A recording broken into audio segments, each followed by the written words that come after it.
Voici la fin.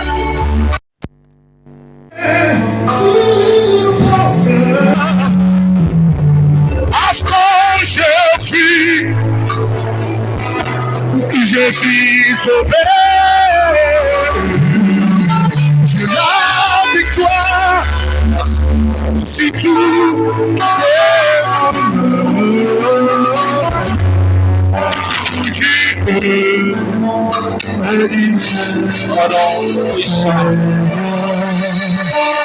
de Jésus.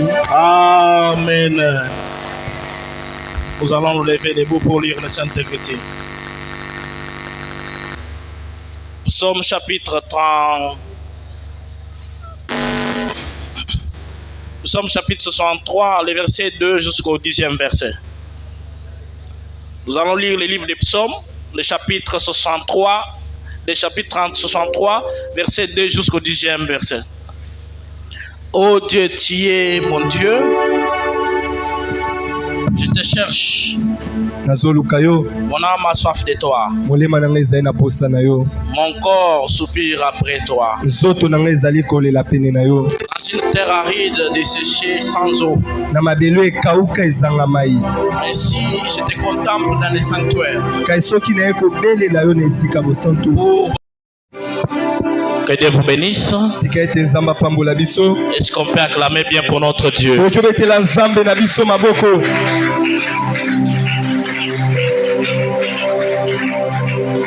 Que son nom soit loué ce matin. Attaché à l'Esprit Saint. Commencez par les cantiques individuels. Arrivez au niveau des témoignages. Arrivez au niveau des louanges d'ensemble. On peut seulement dire Amen, Amen, au rendre chez soi. Puisque tout a été déjà prêché. Alléluia. Amen. Le Saint-Esprit, c'est un esprit de commérage. Alléluia. Amen. Tout est passé comme si on était ensemble en train de passer, que toi fais ça, et moi je viendrai faire ceci.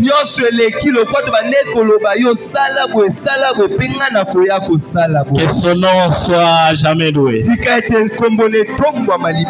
Est-ce qu'on peut pousser des cris Jésus?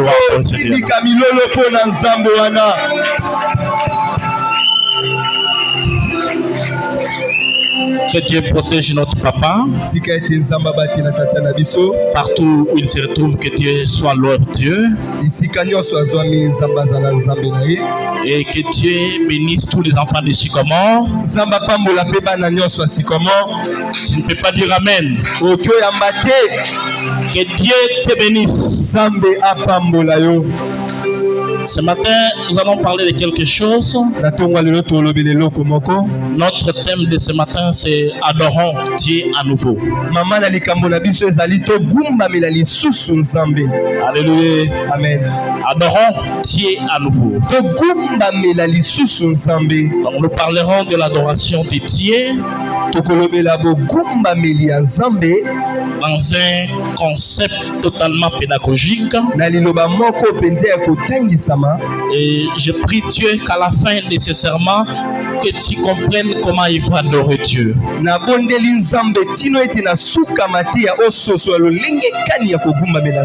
Et à la fin également tu comprendras que la grande partie de ce qu'on appelle l'adoration, pourquoi ça n'attire pas Dieu.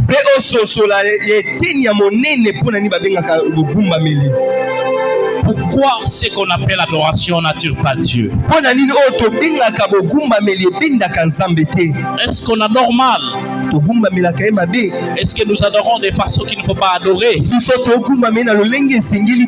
C'est quoi l'adoration? Il y a beaucoup de définitions liées à l'adoration. Mais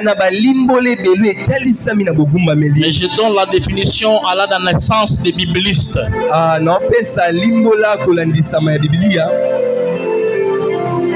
Le Saint-Esprit a la façon de donner la définition de l'adoration. Molimo Santo aza lolenge ni ya kopesa limbola ya bogumbameli. Mais l'explication fondamentale de l'adoration, c'est tiré de la Bible. Zokande limbola na ngeuti na Biblia. Lorsqu'on appelle adorer, Tanto lobela kogumbamela. ça veut dire attribuer. Iko ba kopesa. Ça veut dire honorer. Kokumisa. Ça veut dire se prosterner. Kogumbamela. Mais la définition fondamentale, c'est reconnaître Dieu en toutes choses. Limbola na ngo ya moboko peze ezali kososola nzambe na biloko nyonso. Lorsqu'on parle de l'adoration, Tanto lobela gumbamela. ça veut dire la reconnaissance de Dieu en toutes choses. Eza kososola nzambe na biloko nyonso. Des fois, les gens pensent que adorer Dieu, ce n'est que s'agenouiller et commencer à prier. Bato mususu babanza kogumbamela nzambe eza kaka kofukama mpe kobondela. Mais toute reconnaissance envers Dieu s'appelle adoration. Sokande bososoli nyonso ya nzambe yango nde kogumbamela. Et j'espère qu'un enfant de Dieu connaît à l'Esprit Saint comprend pourquoi je dis que tout s'est passé comme était préparé par le Saint-Esprit. Yango mwana nzambe azososola nde kososola ete tobi nyonso elekisami lokola molimo alingaki. Les gens ont été reconnaissants envers Dieu puisqu'ils ont eu du boulot. Bato bazongisi boyebi epai ya nzambe mpo bazwi misala. C'est une adoration. Eza bogumbameli. Les gens sont reconnaissants à Dieu pour la guérison. Bato bazongisi boyebi na nzambe mpo na lobiko. Une adoration authentique. Ezali bogumbameli ya solo. Adorer Dieu, c'est reconnaître Dieu en toutes choses. Bogumbamela nzambe eza kososola ye na biloko nyonso. Et l'adoration également, c'est une gratitude perpétuelle. Bogumbamela ezali boyebi ya solo. Donc nous serons reconnaissants envers Dieu pour toujours. Tokozongiselaka nzambe boyebi na tango nyonso. Mais dans les têtes des enfants de Dieu, nous avons les jours d'adoration et les jours qu'on ne peut pas adorer. Peba na nzambe toana mikolo tokoki ogumbamela pe tokoki ogumbamela te. Donc quant à nous, notre jour d'adoration, c'est dimanche. Et aujourd'hui, j'aimerais te dire que chaque jour, nous allons louer l'Éternel et adorer notre Dieu. Pourquoi allons adorons Dieu? Qu'est-ce qui nous pousse d'adorer Dieu? Nous allons adorer Dieu puisque tout vient de lui. Alléluia. Amen. J'aimerais dire à un enfant de Dieu que tout vient de Dieu sauf rien. Et tout enfant de Dieu a droit d'adorer Dieu. Je rentre dans l'auditoire pour te donner une raison pour laquelle tu dois adorer Dieu aujourd'hui. Vous voyez, aujourd'hui tu es bien habillé. Et c'est Dieu qui a fait que tu sois bien habillé. Alléluia. Amen. C'est pas ton argent, c'est pas ton salaire. Non, c'est Dieu qui a fait que tu sois bien habillé. Vous savez, la couture là a été faite de textiles. Et ça vient de deux choses. Soit ça fait de laine ou ça vient de polyester. Ça vient de laine ou de polyester. Et les laines viennent des poils de moutons. Et ce qui vient des poils de moutons, imaginez-vous que si Dieu n'avait pas créé des moutons, est-ce que tu allais t'habiller? Alléluia. Est-ce que tu comprends pourquoi il faut adorer Dieu? L'habit que tu as porté, s'il n'y avait pas de moutons créés par Dieu, tu n'allais pas t'habiller. Et ceux qui ne portent pas les habits qui viennent de l'air, ceux qui portent des polyester. Ça vient de la composition chimique du pétrole. Si Dieu n'avait pas créé le pétrole, est-ce que tu y allais t'habiller? Voilà la première raison d'adoration. Au moins on n'est pas ni puisque Dieu a créé des choses. Est-ce qu'un enfant de Dieu ensemble avec moi? Est-ce que tu peux acclamer pour notre Dieu? Adorer, c'est reconnaître en toutes choses notre Dieu. Écoutez, il y a 1000 raisons d'adorer Dieu. Mais le problème avec toi, c'est que tu ne sais pas comment il faut adorer Dieu, ou bien tu n'as pas les mots qu'il faut pour adorer Dieu. Je ne saurais pas te donner la liste de toutes choses, mais maintenant là, j'ai beaucoup de choses à te dire qui vont nous pousser à adorer authentiquement Dieu.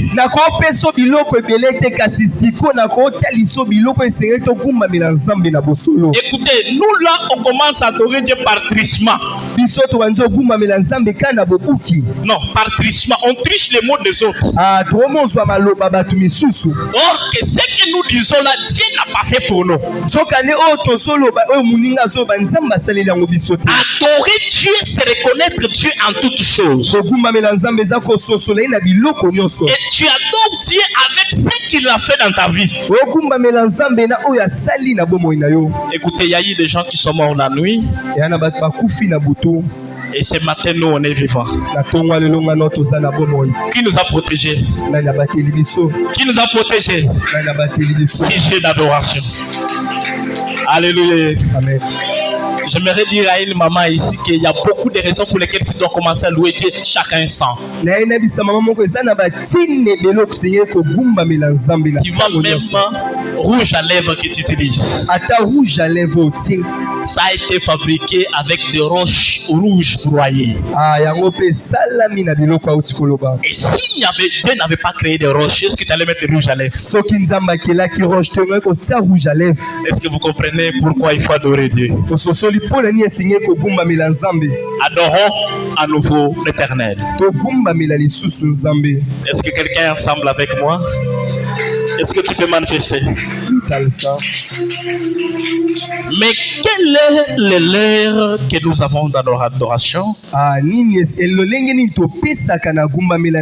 Non, je dis, quelle est l'erreur dans l'adoration? L'erreur que nous avons dans l'adoration, c'est que les gens commencent à adorer l'adoration.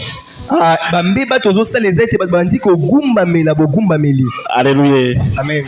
Les gens commencent à adorer l'adoration au lieu d'adorer celui à qui l'adoration a été destinée. Alléluia. Amen. Je veux que tu sois ensemble avec moi. Les gens l'adoration. Les gens adorent l'adoration. Mais ils n'adorent pas l'adoration dans le sens qu'il faut adorer. Bien aimé, l'adoration est si simple et si difficile. Donc si tu ne comprends pas l'adoration, tu peux faire l'autre chose qui n'est pas dans le chemin. Vous voyez, les gens à l'église commencent à aimer l'adoration plus qu'à qui même l'adoration a été adressée. Lorsque nos chantres nous lancent des cantiques d'adoration et nous on commence à adorer la musique de l'adoration plus que même à qui l'adoration est adressée. Vous verrez les gens à l'église adorer pour la belle, pleurer pour la bonne mélodie, mais il ne pleure pas pour Dieu. Il a été touché par la musique et l'art de combiner les sons d'une manière agréable à l'oreille. Et il commence à adorer l'adoration, mais pas adorer à qui l'adoration doit être donnée.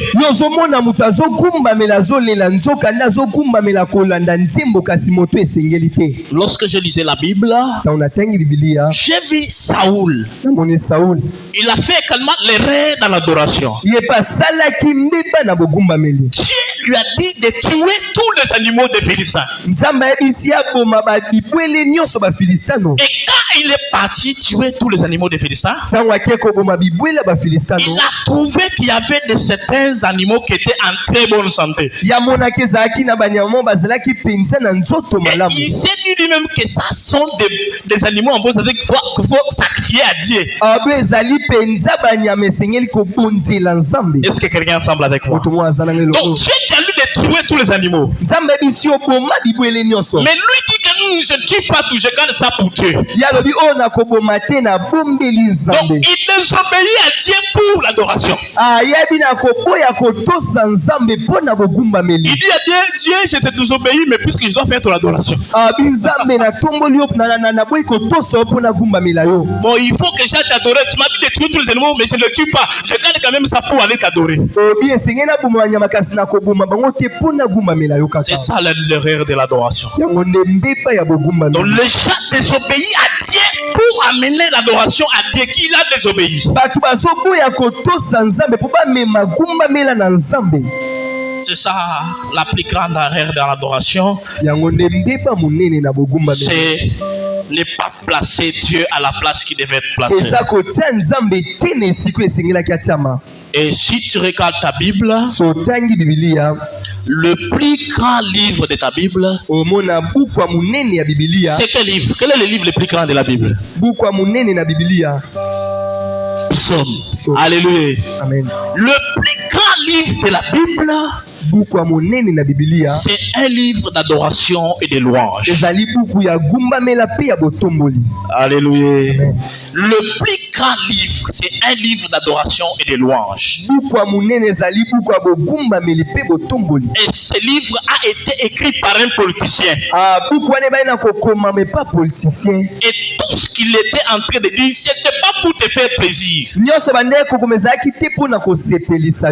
pas pour que tu commences à tricher ses paroles. Mais quand il disait que quand j'étais dans l'ombre, dans la vallée de l'ombre de la mort, et textuellement il était dans la vallée de l'ombre de la mort. Et ce qu'il a vécu avec Dieu, il a traduit ça à un chant. Mais toi, tu adores Dieu avec ce que Dieu n'a pas fait dans ta vie. Oh, quand j'étais dans les vallées de la mort, toi qui étais dans les vallées de la mort. Et quand il adore, il dit, quand j'étais devant les ours, j'étais devant les lions, l'Éternel était avec moi. Mais toi qui étais devant les ours, toi qui étais devant les lions, il a adoré Dieu avec ce que Dieu a fait dans sa vie. Voilà beaucoup de difficultés avec les gens puisque j'aime prêcher avec ma propre vie. Là où j'ai joué, j'enseigne l'échec. Là où j'ai réussi, j'enseigne la réussite. Là où je tâtonne, j'enseigne les tâtonnements. Puisque je ne peux pas tricher ce que Dieu a fait avec les autres. Il n'a pas encore fait avec moi. Je n'adore pas pour ce qu'il n'a pas fait pour moi, mais j'adore pour ce qu'il a fait pour moi.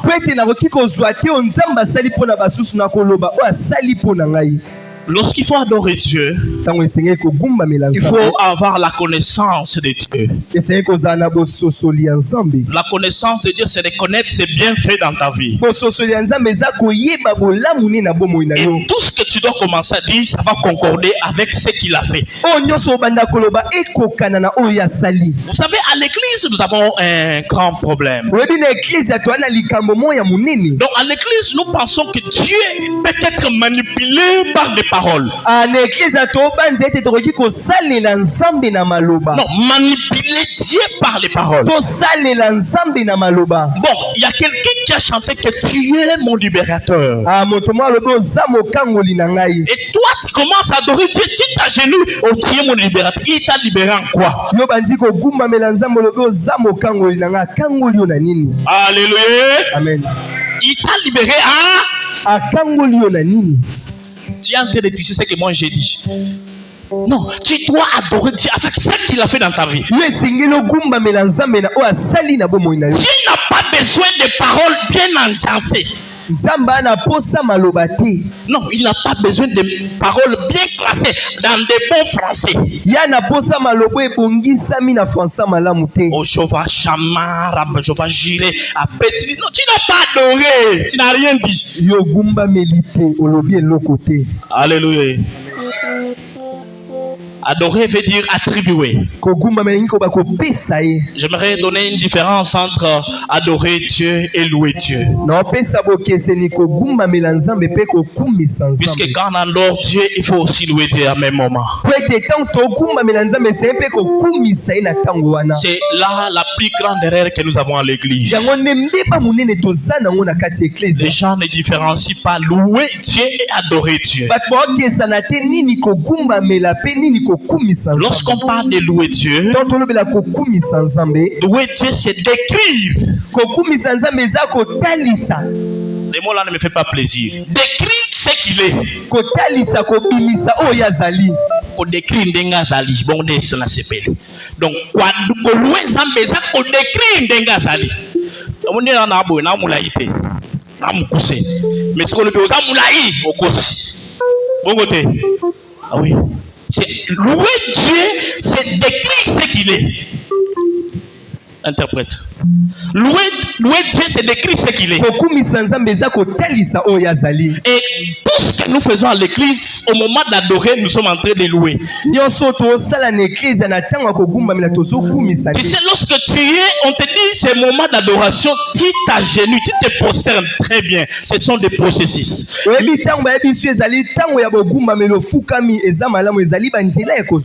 quand tu commences à parler, tu dis, Dieu, tu es digne. Tu es merveilleux. Tu es si grand. Tu es Alpha, tu es Omega. Tu es Jéhovah Jireh. Tu es Jéhovah Shammah. Tu es Jéhovah Mkendesh. Tu es El Jibor. Tu n'as pas adoré. Alléluia. Amen. Tu n'as pas adoré. Tu as dit ce qu'il est. Donc tu as fait louange. Mais quand on parle de l'adoration, adorer, s'il lui donne ce qui lui revient,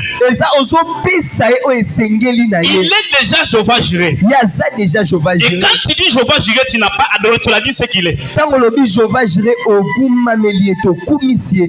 maintenant, adorer, c'est l'attribution qu'on donne à Dieu. Voilà ce que David est en train de dire à Goliath. Il dit, tu viens envers moi avec des armes qu'on sort. Mais moi, je ne suis pas venu faire. Je suis venu avec le nom de Dieu d'Israël. Est-ce que quelqu'un comprend quelque chose? Donc il est sur le champ de bataille, mais il attribue le fait d'être sur le champ de bataille à quelqu'un. Donc adorer Dieu, c'est donner ce qui lui revient, ce qu'il a fait. Il dit, lorsque j'étais dans la brousse, lorsque j'étais dans le feu, le lion est venu, mais Dieu était avec moi. Lorsque j'étais dans les vallées de la mort, mais il était là, il m'a donné la vie. Est-ce que quelqu'un me comprend jusqu'ici? Donc adorer, c'est lui donner ce qu'il a fait dans ta vie. Bien aimé, en ce qui concerne l'adoration, tu n'as pas besoin de changer beaucoup de mots. Tu as besoin de dire ce qu'il a fait.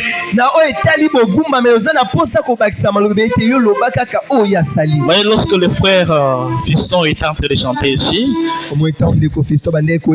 et tout ce qu'il était en train de chanter, c'était, il y a des chansons que les gens ont chantées, mais quand tu écoutes, non, ça c'est moi. Et ça devient maintenant sujet d'adoration.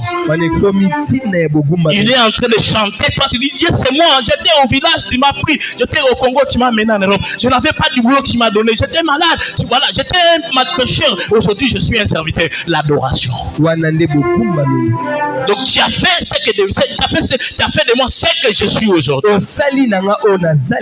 Mais le fait même d'être vivant, c'est toi qui me garde en vie.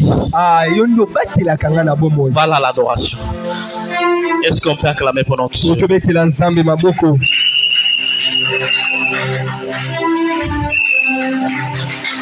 Et dans les mots hébreux et grecs, on appelle ça Teila. Dans les mots hébreux, on appelle ça Teila.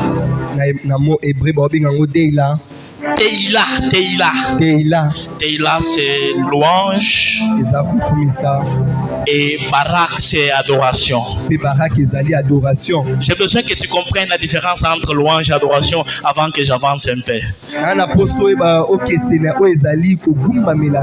quand je te regarde, j'ai comme intention que tu n'as pas encore compris. Je donne un exemple qui va t'aider de comprendre facilement. Vous savez, lorsque tu es fiancé, je prends mon exemple à moi-même. Lorsque j'étais fiancé à Maman Déborah, elle est chez elle et moi je suis chez moi ou chez nous. Et chaque fois j'envoyais les SMS. Tu es belle, tu es jolie. Et mes rêves, c'est de passer toute ma vie avec toi. Puisqu'elle est loin de moi, je suis en train de faire louange. Il ne faut pas me regarder comme ça, les hommes, les femmes même de louange. La maman ne peut pas acclamer pour toi. Maman peut mettre dans l'yeux sur ma bouche. Ma maman balinga ka louange. Alinga kumisa na le pays. Mais yo kumisa ka de société. Donc, l'exemple na pe sabi tant waza ki musika na banda ko charmer, na banda ko draguer te, donc là na gagner déjà, mais pour pas boto langa terrain te na banda ko lempa wa kitoko, tambula kitoko, sala kaboyi, ndoto na nga eza koma pembeni na nga. Nyonso na point puisque za musika, il faut na lukaka chaque fois en contact na nga. Eza solo te. Ah, mobali nyonso abala alika na nzela wana ndi babengi louange. Tant to soye bisanza makambo kitoko. Et ça, puisque ça, musika na biso, doit pour tout garder contact na ensemble, aux amalamu, bona muna wele kebe, les talami yo sana vinanga, et ça dit louange, tous adorer, tous louer pour na maye, ça na contact na biso. Mais on va bengi adoration et saline.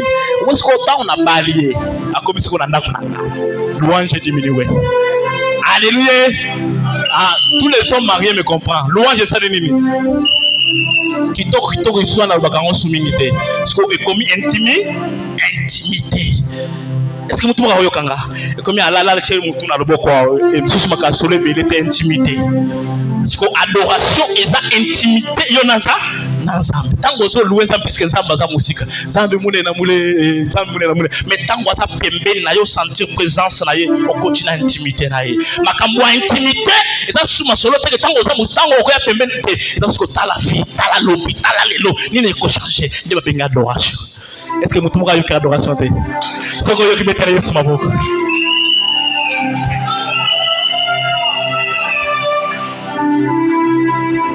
La façon de connaître Dieu, c'est de le chercher. Et la seule manière de le connaître véritablement, c'est de lire ses pensées. Et c'est pourquoi chaque fois on dit à chacun enfant de Dieu de lire la Bible. Puisque la Bible est l'intelligence de Dieu sur papier. Ce n'est pas seulement ses pensées sur nous, et sur le monde, et sur la création, mais c'est aussi les pensées de Dieu sur lui-même. Et c'est pourquoi on doit lire la Bible. Et avec ce que je vais te donner, si tu comprends qu'à grande partie, ce qu'on appelle adoration n'était pas l'adoration. Donc ce qu'on appelle adoration ne l'est pas forcément. Donc adorer Dieu, nous devons connaître Dieu et nous devons, chacun adore Dieu à la hauteur de la connaissance de Dieu. Si toi adorer Dieu à la hauteur des choses qu'il a fait pour toi. Alléluia. Amen. C'est à cette hauteur-là que tu dois adorer Dieu. Moi, si je commence à adorer Dieu, je ne peux même pas finir. Donc, par conséquent, il faut laisser d'autres choses. Puisque je regarde 30 ans avant, je regarde un petit mounès en train de marcher, de tout voir ça comme Et Dieu te donne la femme. Je ne peux même pas croire qu'il peut arriver là où il est arrivé aujourd'hui. Mais Je regarde dans les faubourgs où on était en train de vivre. Tu ne savais même pas qu'un jour tu pourrais parler français. Tu ne savais même pas un jour tu pourrais parler l'anglais. Puisque d'où tu viens, on parle qu'Antine Kininchine. Et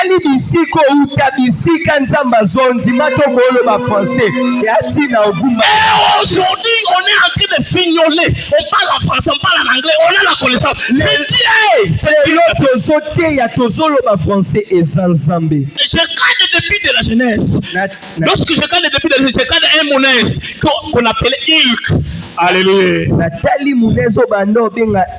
On m'appelait Ilk, puisque chaque fois qu'il y a un problème, il faut venir m'appeler. Ilk va résoudre le problème. Mais aujourd'hui, on appelle Papa Monnaise. Ça, ce n'est que Dieu. Le sujet d'adoration. Un jeune homme, quand tu regardes comme ça, il ne peut même pas sortir quelque bon ici. Mais des choses bonnes commencent à sortir. Là où les gens pensaient que rien de bon ne pourrait sortir.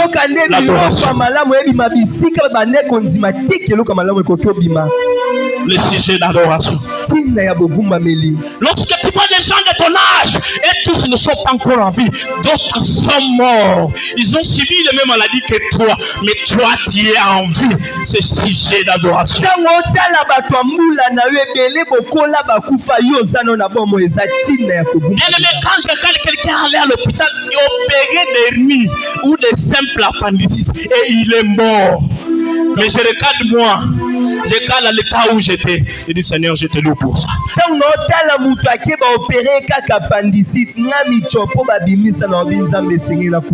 Et quand je regarde un mounais à l'âge de 8 ans qu'on n'a pas opéré, Bimi aluki motema muna ngote wana munesa yebi ko sambela te ayebi ko adorer te ayebi ko louer te mais mutu moko azo batela ye yango le temps makanisa makamunyo swana tu soki na tia mabolo ngo na se na côté le matin. Alléluia. C'est pourquoi quand biloko boye yakanga na motema na ko ebisa wasilanga semeno na oli ate atuninga pole ni ozo de temite na yuka posanga oli ate yoka na adorer nzambe pona bolamu na ye. Mutwaye na mbele chumi yo probably se motema azuya ngote apasoli yo apasoli. Ah Seigneur, et ça quand nzambe na kobatela bon.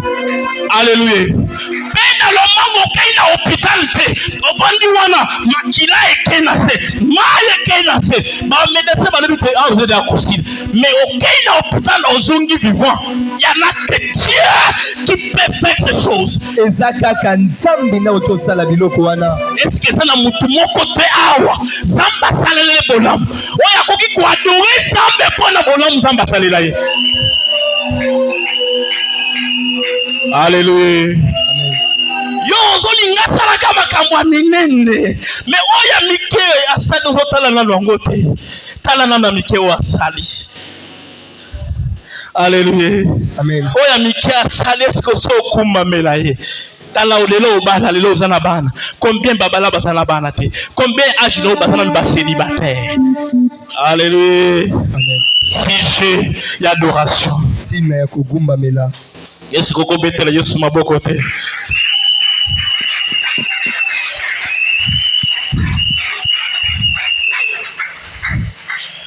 Pour adorer Zambé bien et le quadbosso, il faut qu'on y aille bien. Alléluia. Pour adorer Zambé malam et sengeli oye baye malam. Batyon so batala ka télévision, batala ka sport. Soko muni mutuma ko utu ko gagner ko soit trophée. Messi, Cristiano, ata bakran boxeur. Batuni hommage ya eloko pesa ngwe panan. Balobaka mingi nani. Te nazana na lote na balobaka mama. Oboni tu te dis ça à qui? Nzambe bien sûr va pesa nzambe na lona mena mokidao ozo pesa donc esengo yo récite yo o pesa ngo panani batuni balobaka na pesa mama na ngai nalo kango te mama na ngai to banda na alo pona Cristiano natala interview na ye aloba pona mama papa bando ko mela masanga me mama asombela nga sapato mama boy pona nini batebele tango ko rendre hommage ata yo sawo obundaka na vie po ça la fierté ya nani ya mama na yo.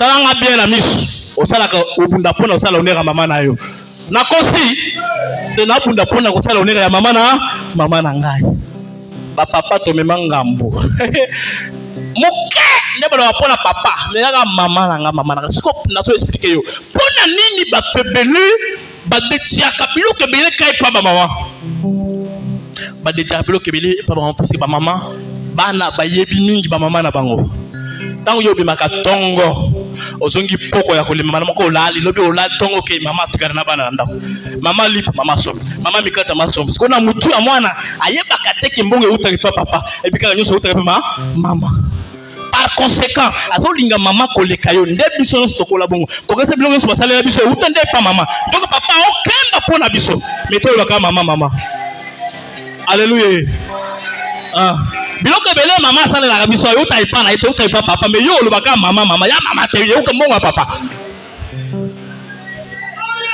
mama na société ni elo te biloko asa société ni papa mais biso kaka mama pona nini puisque mama ça na contact direct na ba be mama ça na kimotema na ya bo mama mais biso marqué ba photo sala mwana ye na poko ça ko ba kiti la ba fatigué me reposer tellement que moi na yebi maman na makasi donc soko yebi mutu makasi oko pese honneur oko respecter oko adorer donc pour adorer Nzambe il faut ko yeba Dieu donc soko yebi Nzambe oko adorer ye bike nyonso nazana ngweza ka pona Nzambe on attend lelo saka kaza Nzambe nazana na mbongo te nazana na mituka te nalia te ezaka kaza Nzambe de adoration yangu wana moto moko ko betela Yesu maboko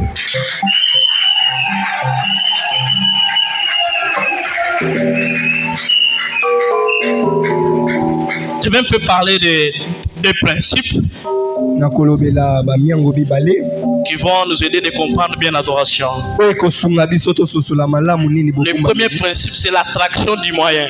Je vais vous donner une raison pourquoi nous n'adorons pas comme nous devrions adorer. Nous pensons que nous adorons, mais en réalité, nous ne le faisons pas toujours. Rien n'est plus dangereux de confondre les moyens avec la finalité. Car cela entraîne des gaspillages de temps, d'énergie et de ressources. Vous voyez, lorsque nous commençons avec l'adoration, il y a le débit qu'on a, il y a les moyens, le débit, et il y a la fin. Lorsque nous nous agenouillons, lorsque nous nous prosternons, ça ce n'est que les moyens. Mais la finalité est que tout ce que nous faisons soit rendu à Dieu. Mais qu'est-ce que nous faisons? Nous maintenant, nous nous arrêtons, nous commençons à adorer le processus au lieu d'adorer l'adoration.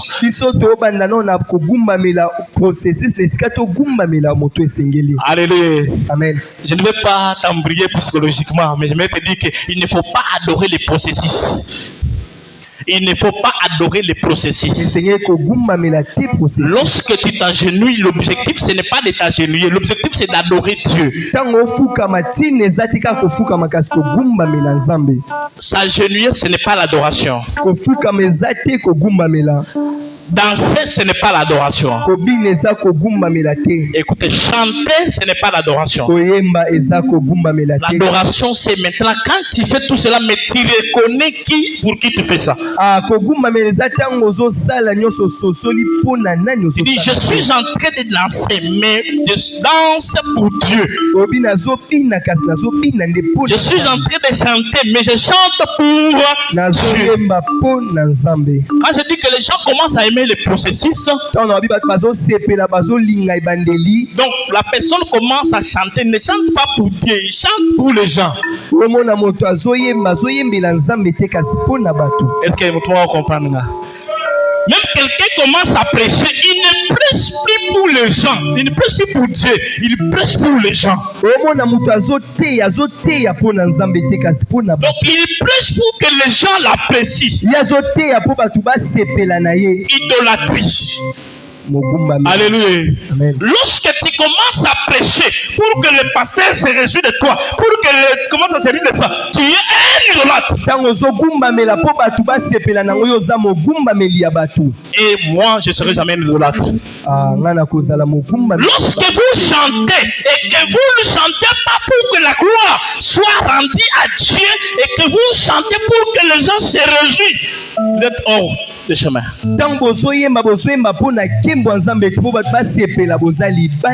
Là, vous êtes des idolâtres. Et lorsque nous dansons et qu'on commence à danser pour que les gens voient comment on est en train de danser, là, on est des idolâtres. David dansait, les gens même le critiquaient pourquoi il dansait, mais puisque quand il dansait, il voyait que Dieu. Et tout ce que tu dois faire, tu dois le faire pour honorer Dieu. Et ne confondez pas le moyen avec le processus. Et là, le deuxième principe, c'est la préoccupation. Maintenant, à l'église, les gens sont beaucoup plus concernés par le processus que plutôt par l'adoration.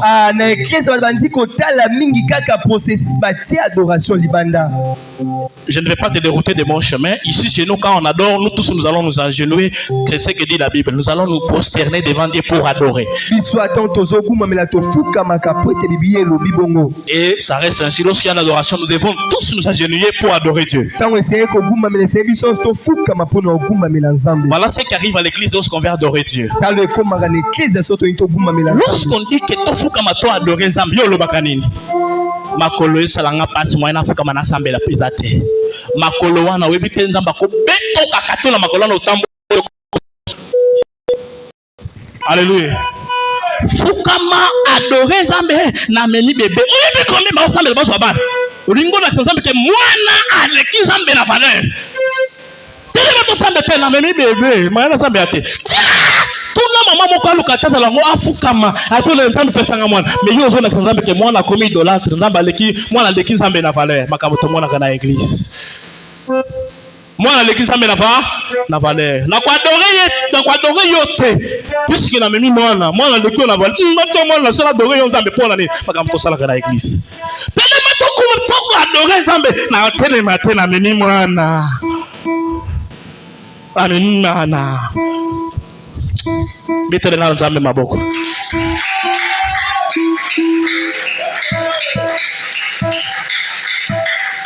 Donc oza incran. Oza reconnaissant pas dans nzambe te. Oza la ifoni po bota mwana wala. Tout la baye ba matangomba. Ba gena. Ba cela ba 30 jours de prière pour la koboti. Soki aye na église akota mwana pembeni. Akuma meransambe ayebi oya pesi mwana mais yo comme nzamba salongolu oboto no sambela te yango lo kanisa mwana azala vale ko le kansambe tozo adorer on a osongi na gré to adola ki bien nzambe lelo adorer nzambe te oye ko sala idolâtrie na église idolâtre na yo moi ke kona yo mwana memi beta maboko beta ka totala ka batrawe oye ko sala ni na église tombola maboko otombola te beta mulolo obeta te loba amen olobaka te ça oloba amen na biso to no obugana amen wapi maboko obeta la biso tokena ngo wapi donc biloko nyonso wana tosala ngo pona za mais batu ba comprendre te mais comme vous payez biso yo sala okanisa yo sala la ye yo sala ya mutulole ngala ko pesoni ngala lo apesa yo ngamo ona na ngo te siko na pesoni au lieu où on a reconnaissance ouais pas ya oya pesa kabilo ko nyonso yo to sala nzambe wana fier ils appellent bateau koya église comme idolâtrie pour na bango pour na ya ka église a comme église sala 30 minutes appelé à lali tiens nzamba sunganga pena soki na ko pena livona ko na bina bando benga bato na église beto na Yesu maboko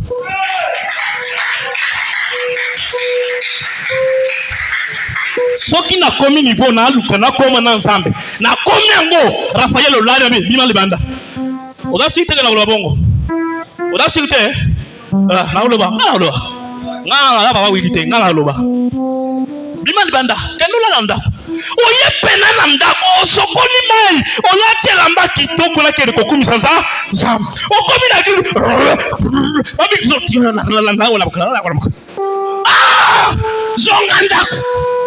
Ah, eza dortoir te.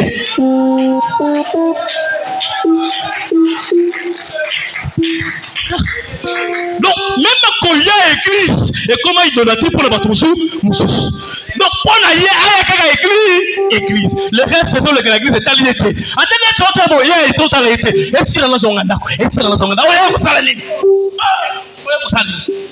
Il y a Oumélia qui est là, il y a la prière. Donc, quand il y a église, il y a un confondant. Jésus soka elelo akoso waba idolâtre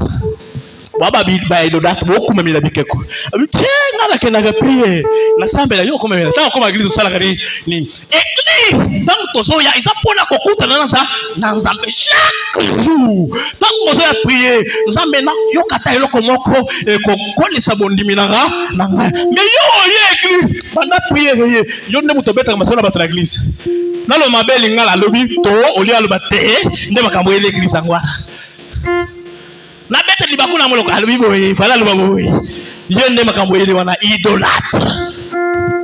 Alléluia. Idolâtre zamba lingaka idolâtrie te oya bagate kwa ndilo atango ya ka prière comme na église au sali oh sengeli ko sala te au sali idolâtrie puisque raison oye na église adorer na louer te ou adorer te oye baka musu yo oye église papa ouais ayete sœur ouais ayete nde oye l'église yo là anja ya renseignement ensemble ayete lelo ayete oya sa te lo ya te idolâtre betole Yesu maboko.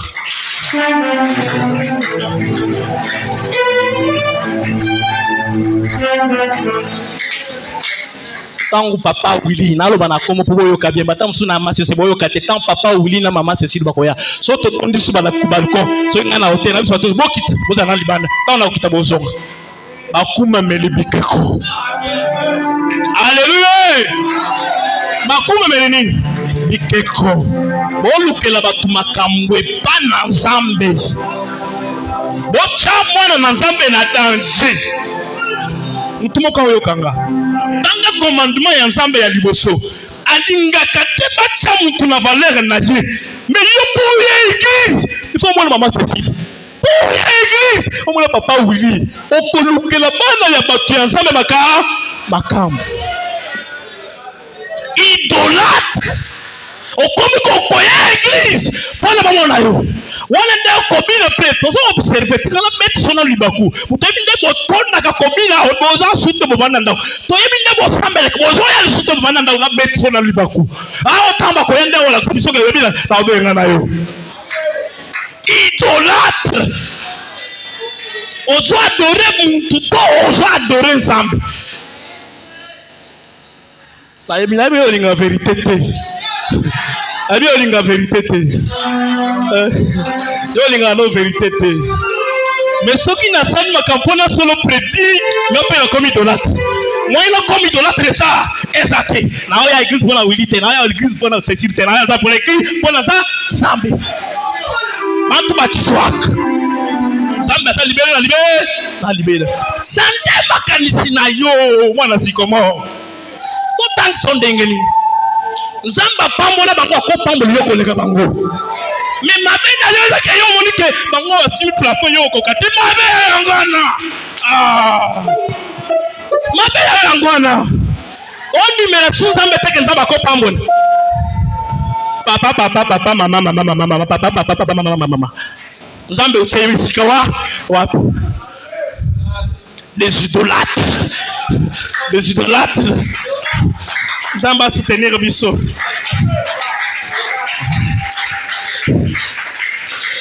Que Dieu nous aide. Que nous ne soyons pas les adorateurs des idoles. Que nous soyons les adorateurs des vrais dieux. Na posa ke tango koya église otala mutute La prochaine fois, tant qu'on est à l'église, côté à la gauche, côté à la droite, côté à la ce qui est vide, puis mais ce que ça t'est, yo kanisa ka nzamba za azaliwa. Donc alinga ba yemi Yesu azaliwa, Yesu azaliwa. Balobi ke azali kaka wapi? Awa.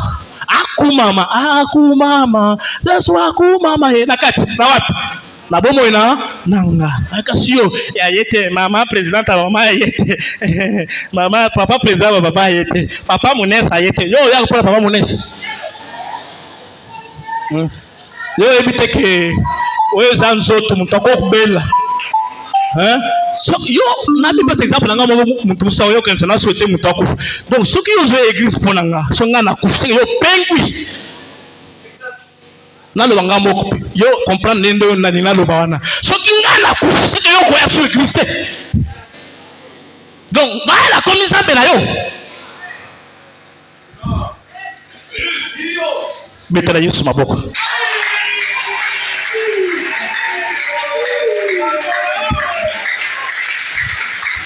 David dit ceci. Mon âme a soif de toi. Mon corps soupire après toi. Pour David, ce qui compte, il a soif de Dieu. Écoutez, il dit, je suis très content, je suis très heureux quand on me dit d'aller dans la maison de l'Éternel. Et quand il arrive dans la maison de l'Éternel, il dit, mon corps soupire après toi.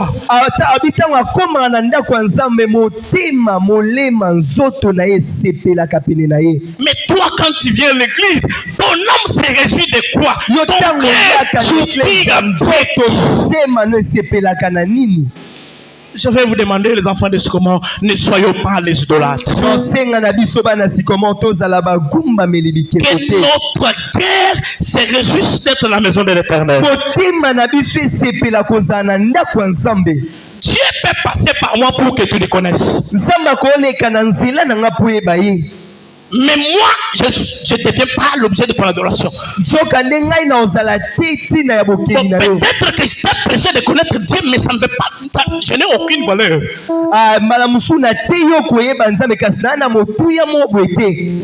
Valeur chip zéro. Aucune valeur chip. Aucune valeur devant Dieu. Mais ce qui compte, c'est que les moyens, Dieu a passé par qui? Il a passé par les gens pour arriver à toi. Mais toi, ne t'arrêtez pas par les moyens, par lesquels Dieu a passé pour te parler.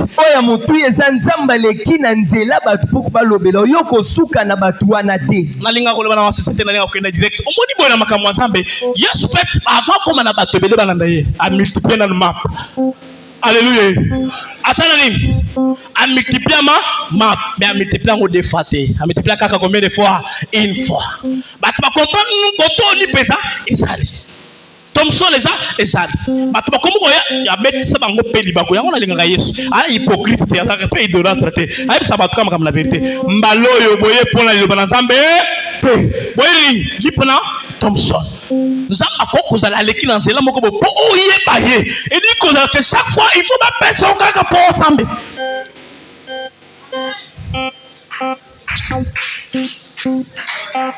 Ndeko kozala ke po bakanye nga am na zui na zela musala na zui musala po bakanye nga am na sina komie pa na nzambe vina nga esuki awate na kotika ngona ke de pe musika na nzambe mais yo comme nzamba leki na zela wana okemika chaque fois kaka wana osuki si nzambe to e musuki si moko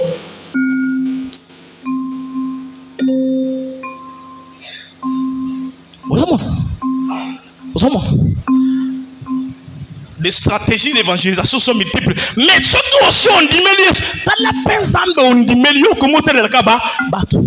Dans ma belle batangwan, yangwana comment idolâtre. Yo soki likambo etangi yo wana posa ata na ye kosambela pour le bateau mususu ondimela ta kosambela te makanzo ya tala atezanga oyebelo kwa dobiti awanga lingaka toujours moko na bela boy baina ndako nanga ba escortenga na biso madame betinga libako na ka besoin ba escorter na besoin ba sambela ponanga. Alléluia. Un jour, je vous dis la vérité, un jour je suis à la maison, je sentais que la zui attaque. Ma quoi pena poup. ba intercesseur baye basambela kate basiko kenga malamoko bato ko mamu OK. Premièrement d'abord le sang des idolâtres. Ma intercesseur muto bengi sibino ko sambela ndako bokomi no bosambeli soki likambo ya nasi mais bino bo chema kam kudi boso zamba si bongo liboso Yesu nasima bongo liboso.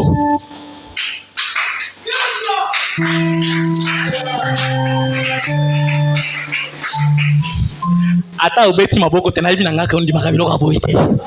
Na se prépara ki nanga déjà. Objectif nanga isa ke banda lelo za suis de la traite. Yo za muteto tindika po église mardi. Oya muteto tindika oya prier vendredi. Pona ko yao na explication to tindika yo.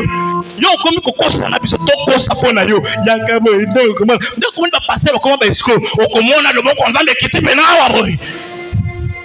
Après oye comme si ça va lokuta ça kokoko ça te yo soko comprendre makambo te tali yo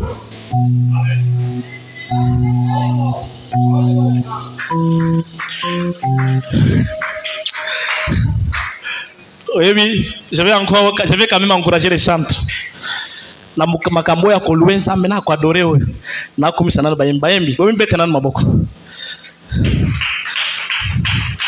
oyo no bayembi te. Oui, prenez bien betran maboko. Yo, pour sambela, il faut batinda nzembo. So batinda ngoma be maboko ka fongole miso. Abeti di banda.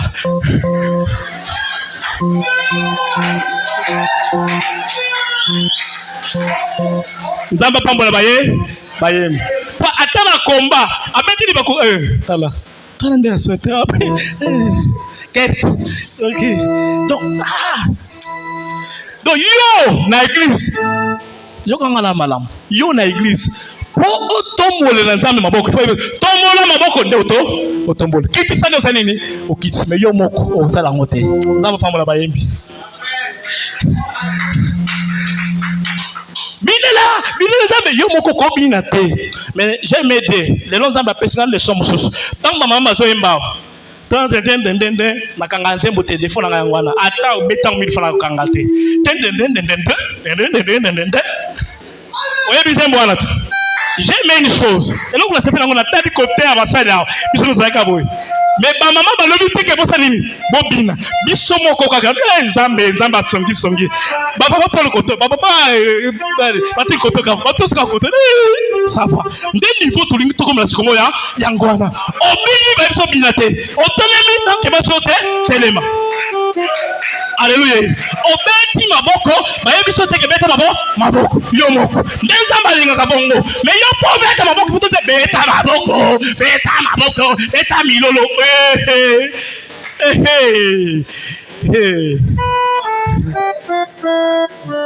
o comprendre makamna we bisayo na biso makamna motema polele nyonso clair na cachette na manche moté so na sima prière na suspension talingata betela iso.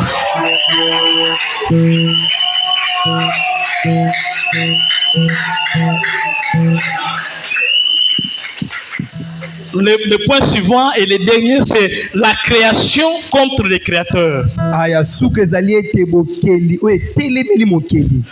La plus grande tentation de l'humanité est de donner beaucoup d'importance à la création au créateur. On donne beaucoup d'importance à la création plutôt au créateur.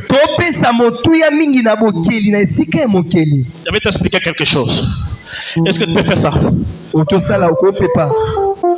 Oui, je voulais constater si tu dors ou bien si tu dors. Lorsque Dieu dit aux enfants d'Israël, allez dans la terre promise, dans le pays où coule du lait et du miel, ça ne veut pas dire qu'il a dit qu'il veut vous donner une belle vie. Non, je n'ai pas dit ça. J'ai dit une belle vie. Mais ça veut dire ceci. Ça veut dire ceci. Lorsque Dieu parle du lait, le lait représente le bétail. nzokande miliki ezotalisa bibwele. Ok, quelqu'un a compris? Et lorsqu'il parle du miel, Ntango azolobela mafuta nzo, et du miel parle des fruits. mafuta nzo ezotalisa bambuma. Et les fruits représentent l'agriculture. Bambuma ezotalisa nyonso ezali ebotaka na Et lorsque Dieu dit qu'il va vous donner du pays où coule du miel et du lait, ntango alobi na opesa bino mboka oyo ezala na mafuta ça veut nzo, dire que je vais vous donner le pays qui est riche en élevage et en agriculture. alobi na opesa bino mboka epambwama na bibwele mpe na biloko ya mabele. Et c'est par là que beaucoup d'enfants de Dieu ont problème de confusion. Nde wana bana nzambe be baza na bokeseni. C'est pourquoi j'ai dit que tout vient de Dieu. Yo na lobi nyonso euti epai na nzambe. Vous savez, à l'époque, la richesse était mesurée au troupeau. Oyebi na ntango ya kala bozwe bandeki kotalisama na bibwele. La personne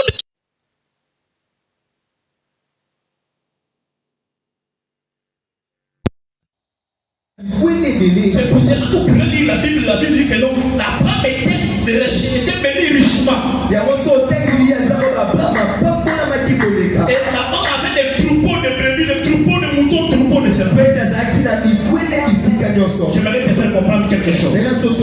Lorsqu'à l'époque là on parle de troupeaux, aujourd'hui ça veut dire le stock. Le stock. Mais lorsque vous avez beaucoup d'argent et qu'il y a certains argent que vous n'utilisez pas, on appelle le stock bancaire. Et c'est pour cela que Dieu dit qu'Abraham avait beaucoup de troupeaux. Isaac avait beaucoup de troupeaux. Avait des stocks dans les banques aujourd'hui. J'aimerais te dire que Dieu donne tout. Dieu donne l'argent. Dieu donne le mariage. Dieu donne le travail. Mais le problème c'est que tu comprends les choses mal. J'aimerais te faire comprendre quelque chose rapidement. Quelqu'un qui marche sur les chameaux aujourd'hui. Sur les chameaux aujourd'hui.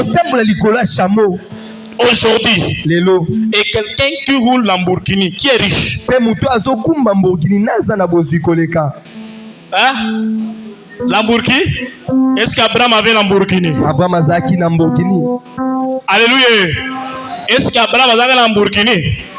Est-ce que Salomon azaki na Ferrari? Ba na banya. Mais sont les gens que Dieu a bénis richement. L'équilibre. Dieu donne toutes choses. Et tout c'est pour que les gens adorent à cause de ce qu'ils ont. Mais si c'est que Dieu t'a donné, si tu penses que l'autre chose Dieu ne t'a pas donné, tu ne peux pas adorer pour cela. Moi,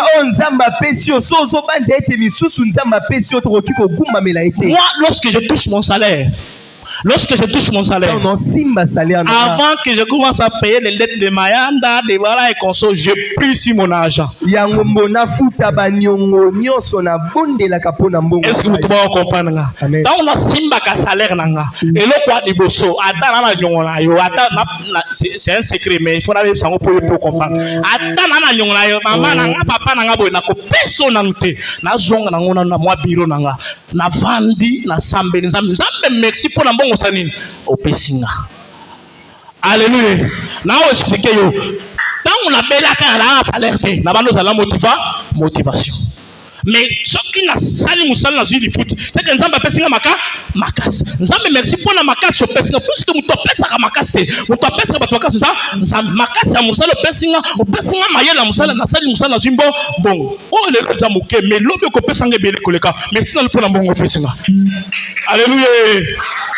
Yangwana tant na koma na zo promotion na kenda ko fêter eloko de boso na tia na réseaux sociaux eloko de boso na sambela j'ai décrété jeune dans ma maison nga mwasi nanga na mwana nanga ava bato mususu ba yanda moi ma famille mon enfant to sambela nzambe merci pour na premier pas. Est-ce que vous pouvez comprendre là? Ni premier pas et aka pas liboso nzambe merci pour la premier pas puisque deuxième là vous allez en 2025 troisième là vous allez en 2026 na koni nzambe zwana lokum na doré non pour la oyope au pesi le nzambe merci pour la bana nzambe merci pour la fadienne merci pour la dimaël kala mingi tete il a pe aoya nzambe merci pour la biloko wana. Alléluia. Est-ce qu'on doit préciser adoration? Est-ce que c'est sujet d'adoration? Mais yo depuis au 5 ans muto comme personne muto côté moyen ensemble les athées. Comme au 5 ans les balles comme personne les autres ensemble les athées. Mais bon moyo ça nango. Oko comme ça pour nango te. Nzambe merci pour la balle au pesinga.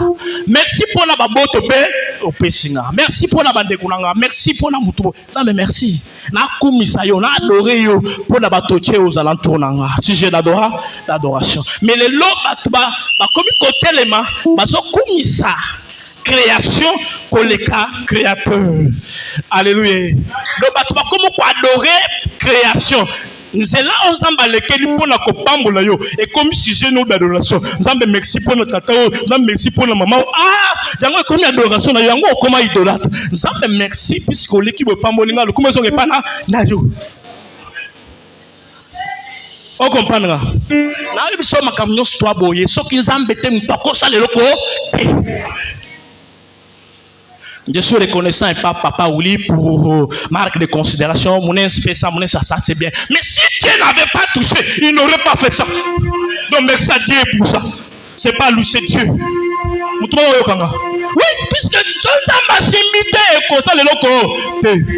Na bête là où le Seigneur m'a dans la classe, ma benganga pour na frère na contagé na 7 jours. Na sambe na zambe pour papa kulutu nanga timanga frère académique. Na 6 7 jours, à la 5e jour, na loti boye alobi na peso mbongote. Na lobi d'être ba optimiste, zamba na 5 zamba répondre. Na joie chombo na bengi boye na ko pesa yote. Donc malgré 7 jours à sec, à pesi na yenga ngate. Donc ça veut dire que ceux qui m'ont tapé sur l'eau, ceux qui m'ont tapé sur le faveur, et ça m'ont tué et dans les Zambé. Alléluia. Zambé pour tomber là yo, à quoi qui connaît que dans cela vous pour le tomber là yo. Mais yo comme ça m'ont tué là combien quelque la ko Zambé là. Puisque ceux qui Zambé linga on l'appelle sur place là voilà. À collègue qui sont dans cela yo longwa. On va chuter pendant là yo. Donc, dans toutes circonstances, à ta yemba kito, à ta paya kito, à ta sali, pour misande zambe. Alléluia. Tika peko za la jalelo, pour misande zambe. Pour misande jalelo le panza zambe. Yango ba yenda sikomo, tout tika banzemba ko chaba komba batulakati. Alléluia. Ah, papa Mouné ce n'est rien. Papa Willy n'est rien. Papa tout à fait n'est rien. Papa Paul n'est rien. Chande Zambé. Tout le monde est kanga. Pour ça, après ça, comprendre ma tika biloko wana. Zamba leki na zela na ya komi Zambé te Zamba zanza. Zambé. Beta na Yesu maboko.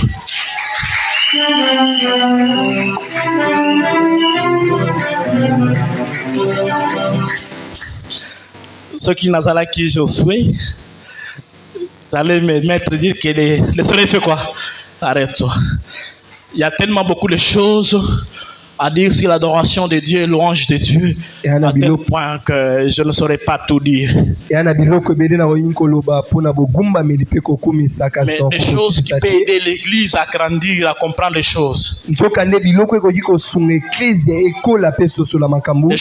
Les choses qui peuvent transformer notre compréhension. Mais le temps nous fait des poids.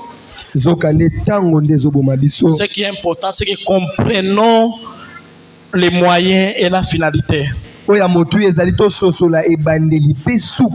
Il y a la source et il y a les ressources. La source de toutes choses s'appelle Dieu. Et tout ce que Dieu donne s'appelle les ressources. Et on doit dire merci à la source pour les ressources. La reconnaissance de la source est le commencement de l'adoration. Donc la reconnaissance de Dieu dans ta vie, lorsque tu as la reconnaissance de Dieu, c'est ça le début de l'adoration. Tant que vous ne reconnaissez pas Dieu, vous n'adorez pas. Adorer, c'est reconnaître la ressource. Ah, kogumba melezali ko sosolalizi. Donc lorsque tu dois reconnaître le bienfait de Dieu dans ta vie, c'est ce qu'on appelle l'adoration. Tango esengi ko sosola bolamu ya Nzambe na bomono yango to bengi bogumba. Et lorsque tu as la reconnaissance, tu vas commencer à chanter le chanson par rapport à ce que Dieu a fait dans ta vie. Petango zana boyebi banda koyemba banzembo o elandisami makambo Nzamba sali na bomono na yo. Le livre de Psaume, c'est un livre d'expérience personnelle de David. Zokande psaume ezali buku o David abikaki makambo ye moko. Donc l'expérience personnelle avec Dieu peut te donner le chant. Zokande makambo obiki na Nzambe koki opesa yo nzembo. Et ce matin, je prie que Dieu te donne un nouveau chant. Na tongo leo na bondele te Nzamba peso nzembo ya sika. Que Dieu te donne un nouveau chant. Apesa yo nzembo ya sika. Composé des réalités que tu es en train de vivre. Oyo kokoma ngo na makambo zobi. Composé d'exploits et de témoignages de Dieu. Oyo kokoma ngo na makambo ya minene pe matatoli ya Nzambe. Et quand tu vas commencer à chanter, tu chantes ta propre vie. Petango banda koyemba zo yemba bomo na yo moko. Le problème est que nous oublions le bienfait de Dieu. Likambo ezete to bosa na bolamu ya Nzambe. Qui ici Dieu n'a pas fait le bienfait? Nani o Nzamba sali bolamu te? Qui ici n'a jamais subi le bienfait de Dieu? Nani o abika na bolamu ya Nzambe? Et maintenant quand tu t'agenouilles pour adorer, tu manques le mot pour l'adorer. Siko tango zo gumba ozo fuka mozo zanga maloba pona ogumba melaye. Lorsque je lisais la Bible, Ta on tangi Biblia. j'ai vu Dieu les prêts. Na moni di les prêts. Et c'est dit le prêt. Dieu, Jésus leur a donné la guérison. Bato amaba wana Yesu apesi bango lobiko. Mais parmi les 10, Zokane na kati ya batu zomi. il y avait un qui a dit, ah, j'étais lépreux, mais aujourd'hui je suis plus lépreux. Ezaki na moko lobi na zalaki moto amaba lo na zesu moto amaba te. Est-ce que dans cette salle, il n'y a pas de gens que Dieu a nettoyés? Na esika eza na moto te Nzamba sukoli. Et je vais dire un peu, je vois des gens ici quand j'étais dans mon abattoir, tant bazaka bana que ma palate est paille, banini, ma kwanza epai mapalata epai nini mayanzi epai lelo Nzamba sokoli yo lelo baotaloba mono motu yo kokumisa Nzambe te yo na mboka ozalaka mo stronger tala velo tala makala tala babido ya bafuta tala boye me lelo Nzamba sokoli okokumisa Nzambe mpona yango te yo ozala moto abilanga te kongo kala mokongo kaka boye lelo Nzamba sokoli okokumisa Nzambe te. Ozerani mabe na biso ke to reconnaître bolamu Nzambe te. Alléluia. To reconnaître bolamu Nzambe na kati ya vie na biso te. Adoration elingi koloba ko reconnaître bolamu nyonso Nzambe asaleli biso.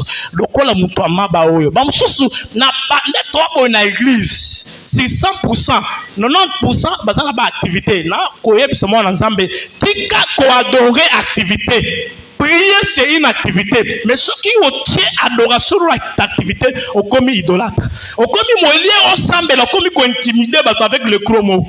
Le Dieu qui prenant, qui traversa nos films, nous traitons.